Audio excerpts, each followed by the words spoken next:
Archimedes, already famous during his lifetime for his scientific ingenuity, Archimedes' reputation won him a very special assignment. He had to discover whether a royal crown made of pure gold or had been alloyed with some cheaper metal. It was a challenging task, as the precious crown gold could not damage in any way. The idea that saved Archimedes came to him in the bath. The tub was full, and when he got in, it began to overflow. So Archimedes took the crown and the lump of pure gold of the same way.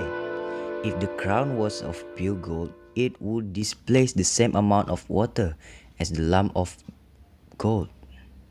However, the crown displaced far more, proving it was not a pure gold.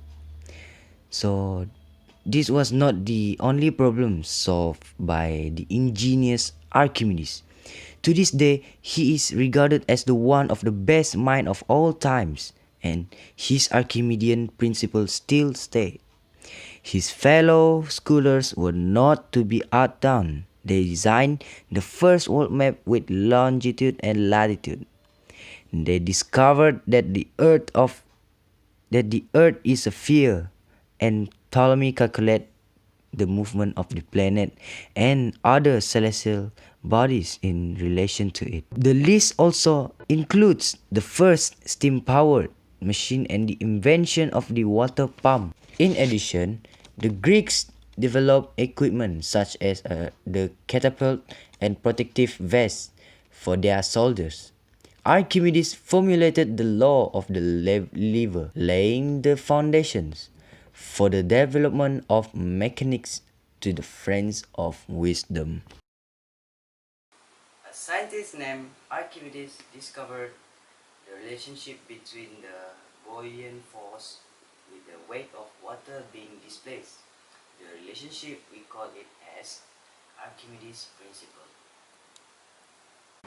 Archimedes' principle that the upward buoyant force that is exerted on a body immersed in a fluid, whether fully or partially submerged, is equal to the weight if the fluid that the body displaces and acts in the upward direction at the center of mass of the displaced fluid.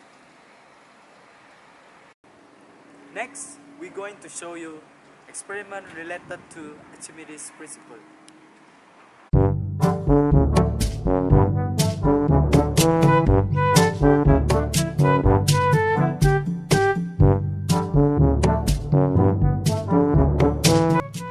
Okay, first, measure the weight of this object with the help of the spring balance, and here the weight of the object is 1 Newton. Second, we are going to put this small beaker into this weighing scale, and the weight of this small beaker is 35 grams. Now, we are going to immerse this object into this beaker of water and carefully observe the reading of the spring balance. The weight of the object is 0.9 Newton. So there is a lost weight in the object is held in water. It's the real weight minus the apparent weight. So it's going to be 1 Newton minus 0.9 Newton. So the loss in weight is 0.1 Newton.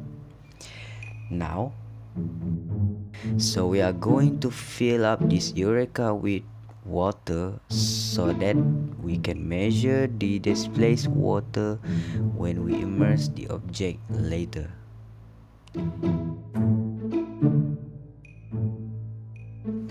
While we are waiting, I want to tell you guys that in this second part, that upward force is equal to the weight of the water displaced by it.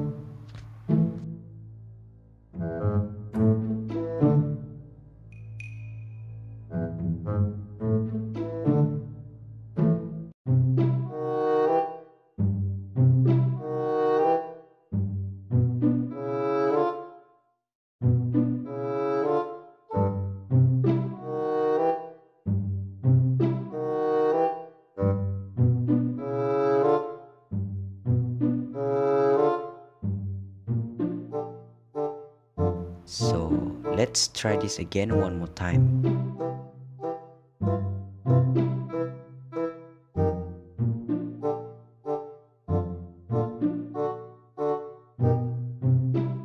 After the water stopped dripping, now we are going to take the displaced water in the small beaker into the weighing scale.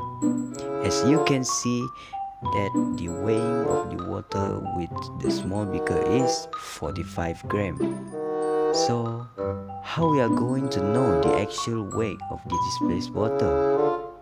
So it's going to be 45 gram minus 35 gram equals to 10 gram, or to be more precise is 0.1 Newton.